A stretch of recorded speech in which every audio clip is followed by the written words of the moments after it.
welcome to the monthly webinars for young learners and teenagers, IATEFL SIG. This is Nellie Deutsch, and I'm going to be moderating the session. Our presenter is right there in the background, and as she said, the weather is cold. She's currently in Italy. Hi, Nives. Good to see you. Hi. A little bit about Nives. Can everybody see the slides? If you could just let me know in the chat box if everything's okay, as well as where you're from. So we've got Italy, and that's the great question. There's Joanne there with what's the weather like today? So if you could add that in the chat box, where you're from, what's the weather like today? I think the weather is a great topic.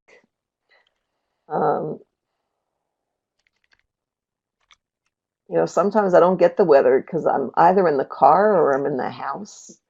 So even though it's really cold, so we've got the Czech Republic, we've got the United States, Italy. Feel free to add the information in the chat box. All right, so a little bit about Nives, who has volunteered to present today. She was in Australia for quite a while, for the past couple of months, but she's back in Italy. She's originally from Australia, with roots in Italy, very deep roots in Italy. She's a foreign language teacher. She also teaches English drama, as you can see, business English. She's got actually all ages, I think, Nives, from very young learners to adults. And, you know, it's kind of, must be hard to go from one age group to the next. I know I've done that, from singing songs in the classroom to teaching adults who don't want to sing songs, you know, especially serious businessmen. And she specializes in English in business manuals, historical archives, medical papers. She works as an interpreter. I presume that from English to Italian and vice versa, from Italian to English. And she's involved in online teaching. I know she's a very passionate learner because she takes a lot of the free online courses that I provide through Moodle for Teachers. And teaching, she teaches with technology. She's very passionate about trying things out. She's also involved in action research and everything, actually, that involves instruction and learning. So, Nives, I'm going to let you continue. I believe you want to start with the video, or you want to say a few words before. I'll let you take over and tell me what you want me to do. I'll put myself in the background. Okay, basically, now that you know enough about me, thank you, Dr. Nellie, for that wonderful introduction. I want to begin this talk with a video that encompasses the project. And then at the end of that, which is only about 14 minutes, I hope not to bore you, we'll go on with the presentation, where I will take you through the reflection of my experience. So without further ado, Dr. Nellie, you can go ahead and start the video because I don't see where it is here.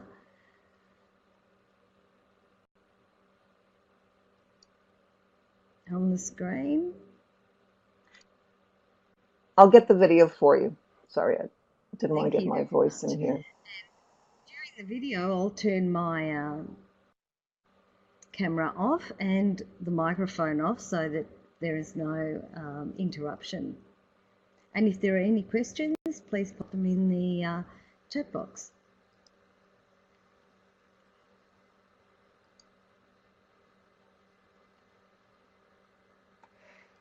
My name is Nives Torresi, and I'm going to take you on a small journey to discover the special language project that I was fortunate enough to experience and which is the basis of this talk. The motto for this project was to get the children to learn as they play while growing together as a class. English as a language and as a means to enjoy and play.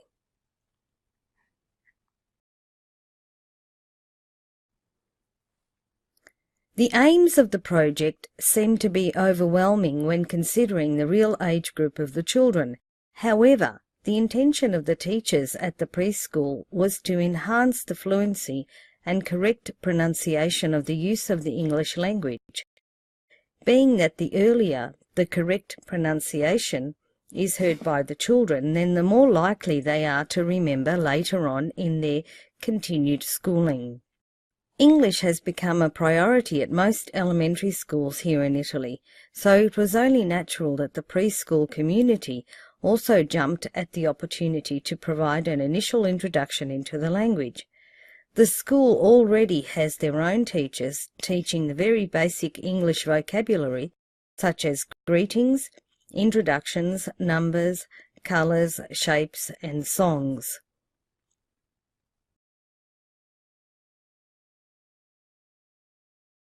The total number of children participating in the project was 62, encompassing an age group of 3 to 5 years, for a total of 8 hours broken down to 1 hour per week. The lesson took place on a Friday, and the set times were 10 a.m. to 12 noon for 2 groups, and a third group from 2 p.m. to 3 p.m. The teachers decided to rotate the groups in the set times. That way one group would have the lesson from 10 a.m. in one week and would have it from 11 to 12 the next week, and then 2 to 3 p.m. the next, coming back to the 10 to 11 lesson time on the 4th week, and again on the 8th and final week. The aim of the rotation was to avoid boredom and to create motivation by curiosity during the playtime, when the groups that had participated would talk about what they had done in the class that morning.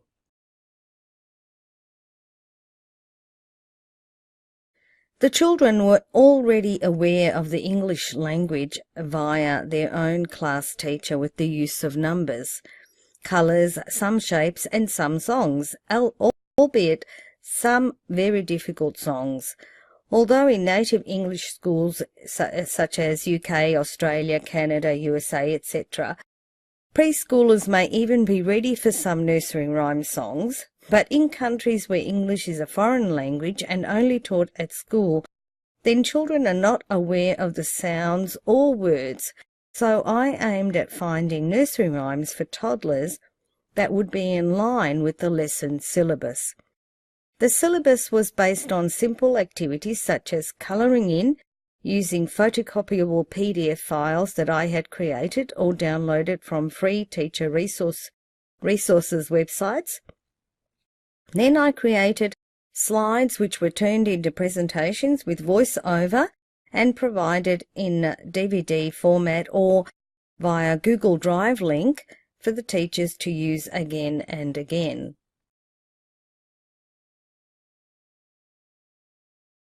Playing is an integral part of learning for children of any age, especially for preschoolers, as it seems to be their main concern for the day at preschool. The tables and chairs were always moved around to make room to play or dance or sing along. Even the desks became a round table where the children worked as if in one large team. As it turned out, children working together in teams tended to nudge each other to get the activity done. Games with a physical activity were a must. First, because it helped the child to envisage the word by putting it into an action and hence reinforce retention. Second, it helped to keep the younger children focused on the activity at hand, as in this case, the age group ranged from 3 to 5 years of age, preventing the usual fidgeting which is common at that age.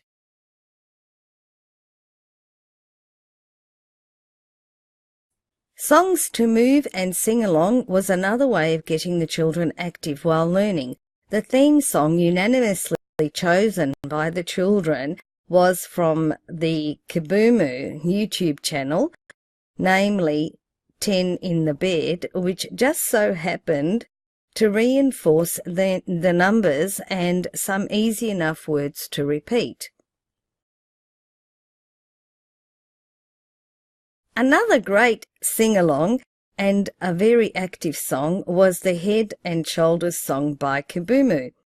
This became a lesson starter as the children were eager to show off their sing-along prowess as they became more confident in having automatically memorized the words in the song. That was the amazing thing. Children only really learnt the words to the song by actually watching the teacher mimic the actions and sing the words, as well as watching the song simultaneously on the YouTube channel via the class monitor TV.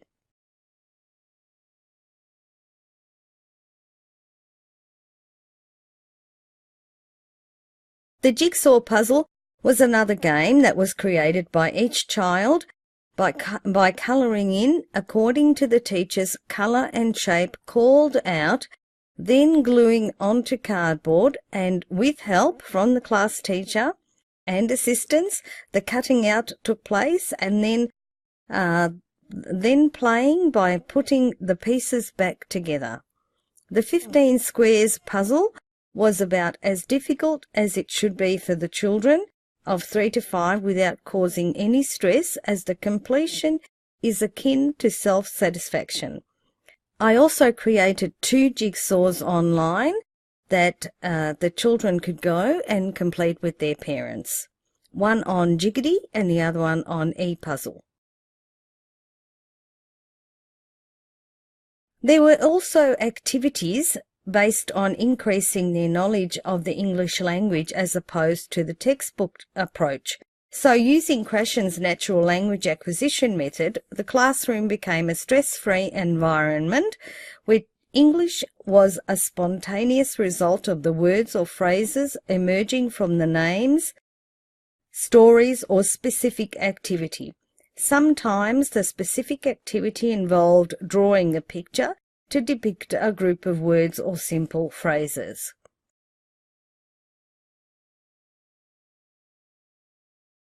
The learning activities were created around themes that were already familiar to the children, activities that they were already doing in their first language, and themes that were in the social realm, such as the Easter or Mother's Day festivities. Most of the activities centred around worksheets for colouring in or adding in or cutting out with help and then gluing together.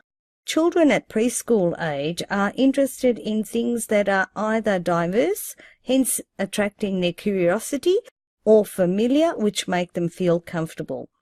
It is very important at this tender age to maintain a caring and sharing atmosphere, allowing the children to feel comfortable sharing their colouring pens or pencils, scissors, glue, etc.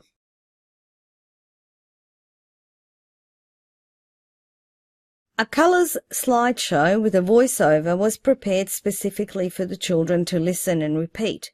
During the class, the slideshow was shown first, and the teacher pointed to the colour saying the name of the colour, and the children repeated. Then the teacher pointed to the colour and the children said the name of the colour. After the slideshow and the repetition, the children were given a colouring sheet and the teacher pointed to the name of the colour, then said the name of the colour, and the children chose the colouring pencil or crayon and coloured in the colour patch. A shapes slideshow with a voiceover was prepared specifically for the children to listen and repeat. During the class, the slideshow was shown first and the teacher pointed to the shape, saying the name of the shape, and then the children repeated. Then the teacher pointed to the shape and the children said the name of the shape. After the slideshow and the repetition, the children were given a colouring sheet and the teacher pointed to the shape, then said the name of the shape and chose a colour for the shape. Then the children looked for the colouring pencil or crayon and coloured in the shape. A numbers slideshow with a voiceover was prepared specifically for the children to listen and repeat.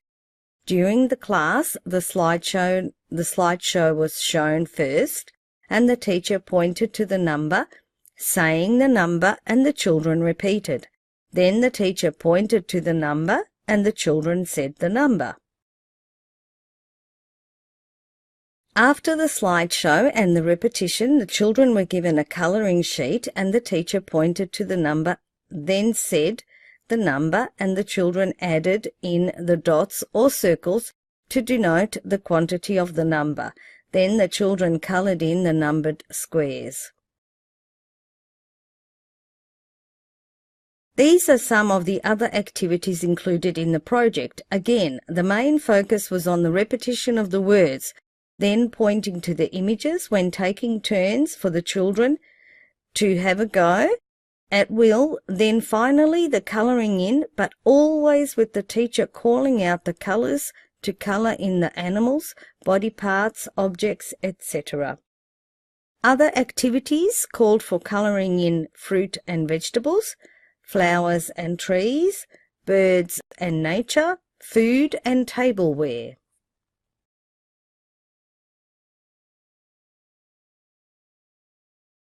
The activities to grow together included preparing their own individual presentation for the end of the project, which was the book, collating all the material used during the class and putting them in order, finishing off, if any, unfinished work, then adding their well-earned certificate.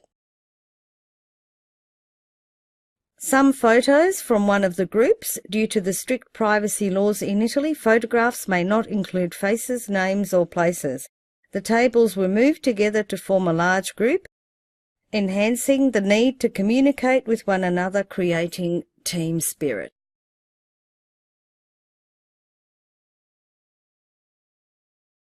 Their certificate was another quick review of the main areas covered in the lessons: colours, numbers, shapes. The children had to complete each section by listening to the teacher and filling in the missing blanks.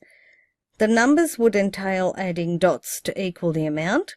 The colours would be in order from the original colour palette and called out by the teacher in order from top to bottom. The shapes would be filled in the colours called out by the teacher. The class teacher added the school stamp, and the certificates were signed by the teacher and class teacher, then added to the compiled book and then bound by the class teacher. Thank you for being a part of my presentation in the IATEFL webinar online live. Pegasus One is my language teaching company based in Italy. We provide language learning projects for schools, business and private sector. These are some reference links.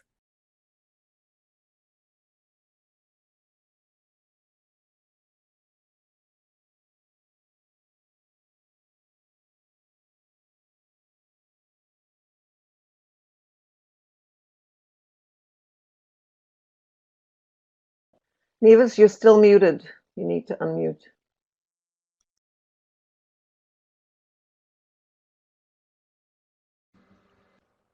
Can you hear me now? Yes? Oh, great. Okay, so that video covered basically what I did in that project. And for me, it was a totally new thing because I hadn't taught children of I hadn't taught children under 7 years old. So 3 to 5 was a totally new view of looking at the world from a different angle. I'm just going to move these slides in front of us ahead. So basically what I'm going to talk about now is reflecting on the experience from this project. This was the second project for young children. The first, actually the third, because the first two were ranging from 7 to 8 and then 8 to 9 years old. And this one here was a 3 to 5. and it ran for 8 weeks, as it was mentioned in the video. And basically, what I'm going to talk about now is the advantages and disadvantages of that experience, what I learned from it, and what I'm going to take away from it, and what I'm going to do as the next step. So let's have a look at a little bit at the positives and negatives of this project in particular.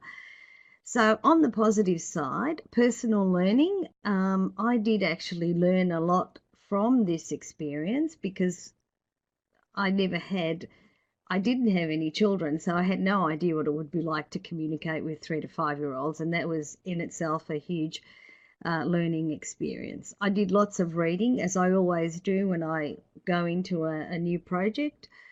I prepare myself with lots of reading, but it's different when you read to prepare material for a class of adults, say in business, English, or high school students for the first certificate English exam. It's one thing, you're reading to prepare material. In this case, the reading I had to do was actually understand the methodology. So I had to go back and do some pedagogical research that I had never really looked at before for this age group. The good thing about my own personal experience is that I have confidence using technology. So even if I go into a school where the technology is maybe even lower standards, I have my own portable PC. I always make sure that there's an internet connection, or I get an internet connection via a card or something, because I like to have the children actually interact with the internet, or like see YouTube videos live via the internet, rather than have to worry about using recorded things. So that's important. Creating a bond with the children. It's really important to create a bond with the children. Always remembering to keep that teacher-student rapport, but at the same time make them feel comfortable to approach you, so that there's that respect and that mutual respect, that they know that there's someone responsible. And because if you become their friend and go too far down to their level, then there's, in my opinion, this is my opinion, there's that lack of boundary and respect for what the teacher is going to say in the classroom. Understanding the cultural differences between the first language and the second language was really important, and also making this aware to the class teachers, because normally when I walk into these situations, the class teachers have been or download material from the internet, and download material that is used for the same age group in, say, UK, Australia, Canada, USA, etc., and don't realise that a 5-year-old in Australia has had 5 years of listening to English, 5 years of talking English in the house, 5 years of listening to the TV, other people outside, etc. The whole brain is focused on sounds and English words. Whereas children growing up at the same age in Italy, for example, are used to Italian words and Italian sayings, Italian sounds. English is foreign as Polish is to me right now. I was listening to Helena before talking Polish, and that really sounded different to me. So children are in the same boat. If we show them English as like the same level of English that a 5-year-old has in Australia to a 5-year-old here, it's going to be worse than Polish was to me a few moments ago. So we need to bring it down a few levels, and that is really important. So to bring that language, that second language, that foreign language level down to that age group is harder than we think, because if a 5-year-old in Australia has one type of listening material, we have to get the same equivalent listening material for a 3-year-old or a 2-year-old in Australia and bring it to a 5-year-old in Italy. The positives are that with my experience, because I've had a lot of different experiences, it's important to be able to react quickly and change during a lesson, for example. It can happen that you walk into a classroom, and this has happened even with mature age students. You walk in and you realise, you start working on the material you've prepared, and all of a sudden you realise it's the wrong material, or there's something that is not working in the classroom, and you've got to be quick on your feet to be able to change that. So I always have a lot of material ready in my either on my phone, which I can access live at any time, and I've got everything in there, or I have a USB pen, a mini hard drive. So that's really important. Ability to adapt to new ideas. Sometimes I walk to a school and I've got my ideas, and yet I'm confronted with teachers that say to me things like, which is what happened here, when they said to me, oh, can you sing some songs and can you dance with the children? And it was like, what? I'd never done action songs before, so I had no idea what to do, but I adapted and I learned something new, and that was really good. Communication with the class teachers is always important, and it's always important to be positive and open to what they want and what they expect. Sometimes they expect miracles, and obviously miracles haven't happened for a couple of centuries, but and nothing happens automatically, although sometimes learning can happen naturally, but it doesn't happen just by putting a native teacher into a classroom, which is what sometimes people make the mistake of thinking. Okay, the negatives. Let's have a look at some of the negatives. Venturing into the unknown. This was totally new for me, so that was scary from the start. But before I actually walked into the classroom, I did do a lot of research, and I questioned the teachers back to front, and I also went in and had a look what they were doing with their children before actually starting the project. I did that all on my own time. This is another thing. I was unaware of what children of that age really need. So, and their needs are different to elementary school children, and so that was really hard for me, understanding, coping with 3-year-olds or 5-year-olds making some strange questions. Trying to please the teacher's expectations and my own is also sometimes a positive, but it's really a negative, because you create an expectation and that then doesn't always equal in the outcome, or doesn't always come to fruition in the outcome, and it doesn't always go on par with what the teachers are expecting, because in their head they have something and you have another. In this particular case, I had no idea of the relevant pedagogical theory or practice, so I really had to stretch out and reach out to my PLN and ask for help.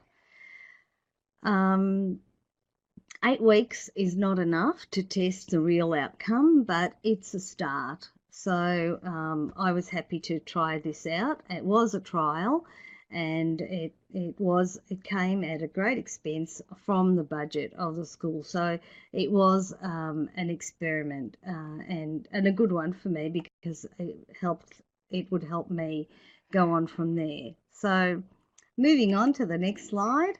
What did I learn?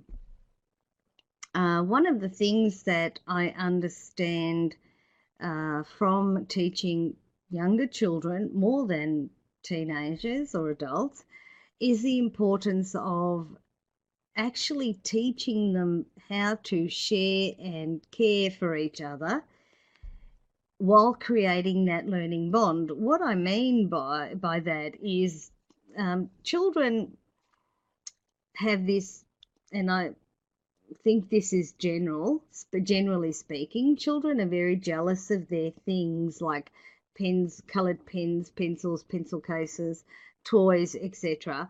So it's really hard, even in a school situation, to try and help them understand how important it is to share.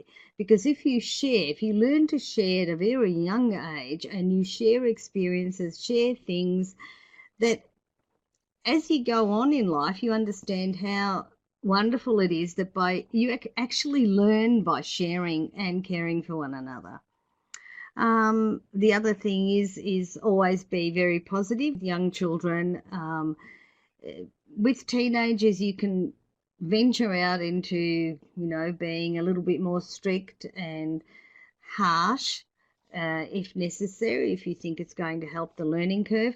But with younger children, 3 to 5 year olds especially, it's really hard to be at any point negative. So it's always important to be very positive, and they want a lot of love. So you need to always be ready. They'll come up and hug you for no reason.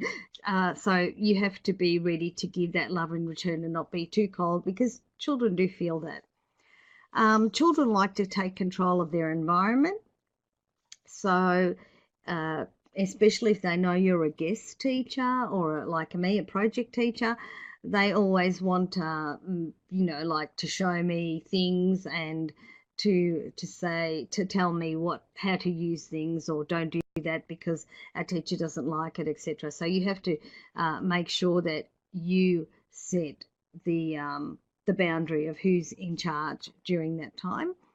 The use of technology is a great motivating factor. So like using YouTube videos, a YouTube channel live in the classroom, but obviously you can't sit there and just scan through and find at the last minute. That has to all be prepared beforehand. So I save the links and then just click on them. Starting the lesson with an action song was a bonus. I discovered this somewhere like the 3rd class in, and the action song actually got them focused, because it got them into that thinking English from using a very simple song, and then they were more than motivated and very excited. So by the time they sat down and we actually did some colouring in and talking about colours, shapes, numbers, etc., they were far more relaxed and focused. Playtime is important. So if you see that they're waning, they're tired, especially sometimes in the afternoon time, 2 to 3, I found that they would start to really lose interest. So I would give them about 10 minutes. Yes, I spoke English all the time, which was amazing, because they, I just kept speaking English and trying to explain things by showing images rather than trying to speak Italian. Their class teacher or the assistant to the class teacher was always present. So if there was anything that they didn't understand, they would do the translating. So the children would only know that I could speak English, which was important. Otherwise, they would not make the effort to learn and communicate with me, I guess. Give children an active role. So whenever I would say volunteers to come here and help me say the lesson, I would use a lot of, action myself. They would come up, and sometimes I would get lots of hands, saying me, me, me, me, and I would have like 15 on this side and 7 left on the other side. So it was really funny, but that was really good. They always, if you give them an active role, they're more than happy, and they do actually improve. They grow from that. Keeping the environment stress-free. At any time that there was a little bit of an upheaval between the children or the teacher, the class teachers tend to be sometimes, very strict and maybe do some yelling and screaming, I would just move them right out of the room, because I think it's really important that there's this no stress in the room. It's very relaxed, very calm, and enjoyable. And then I found it really important for me to keep a running tally of what I was doing. So at the end of every week or every lesson, I would write in my own diary, my own Google Doc, what I was experiencing, what I went through, and any new things that came up that I would prevent or improve next time. Moving on to the next slide. Where to from here? Well, one of the biggest things that I'm aware of having a lack of professional training is continuing on in my professional training career. Finding inner peace with my own professional ineptitude in certain areas.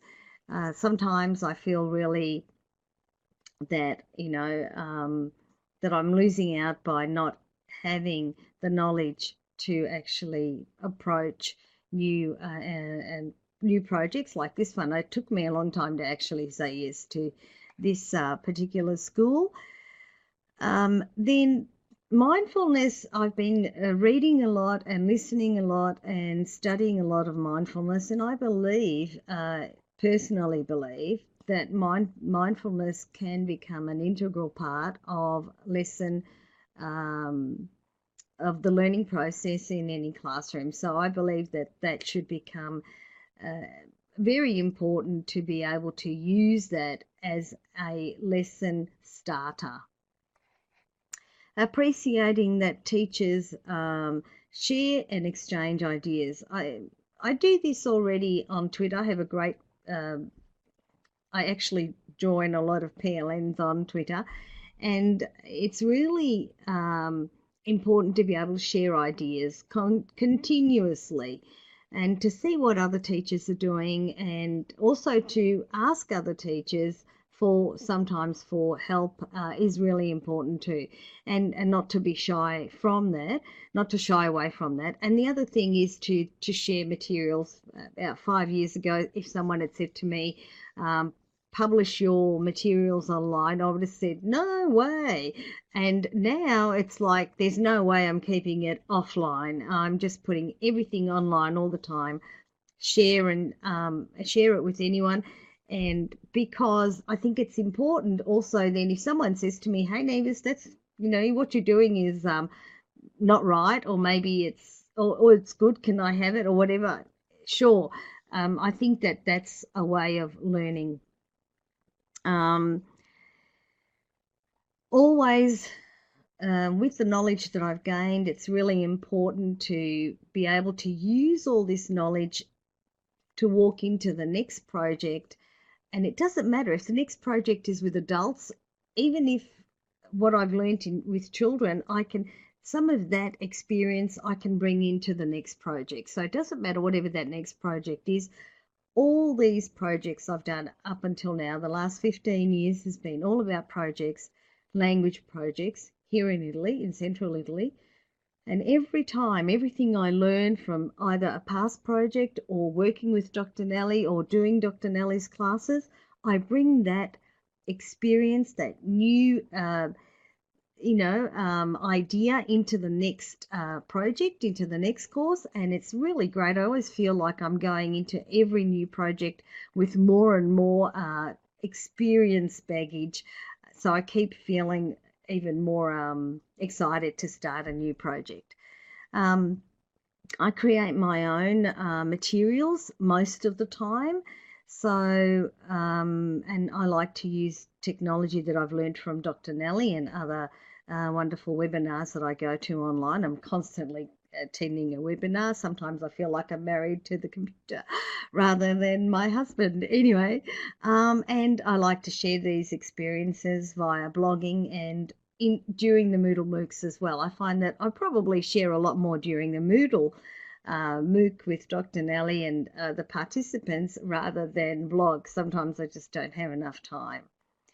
So I think that brings me to an end. Oh, this is just, oh, that's moved a little bit out of place. I just wanted to, I've been talking to some teachers lately who are setting up online courses and also teach face-to-face. What's really important when you prepare your material is to understand who you have in front of you, who the learners are, who is the stakeholder that's giving you the job, what are they expecting from you, who is going to be the teacher, is it you, is it someone else, the expectations of the learners, the stakeholders and the teacher are different.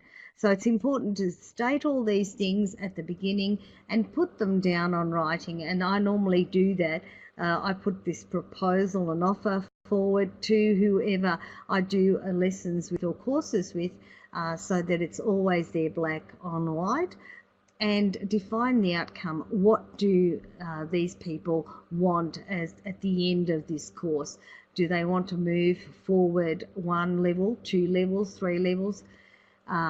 Create an award system. The badges system that Dr. Nellie uses on the Moodle Moocs is fantastic, and I use the same thing on Schoology with my private classes or business students. And at school, we use physical badges, like, put a badge or a star on their work, and a statement of results. Everybody wants something like a certificate or a piece of paper to say what they did at the end. So that's always important. Even if it has no legal binding, it's always nice to have a piece of paper to say what they did in this course. Yes, teachers do love virtual badges. So do I. So this brings me to the very end of me talking. A very big and hearty thank you to Dr. Nellie for being there as my teacher, my mentor, and my impetus to continue improving. And I probably wouldn't have never done a webinar if it wasn't for Dr. Nellie inviting me to do one. So thank you for bringing me out of my little shell. And that's it, I think. Yeah. Question time. Thank you for listening, and if there are any questions, I'm all ears.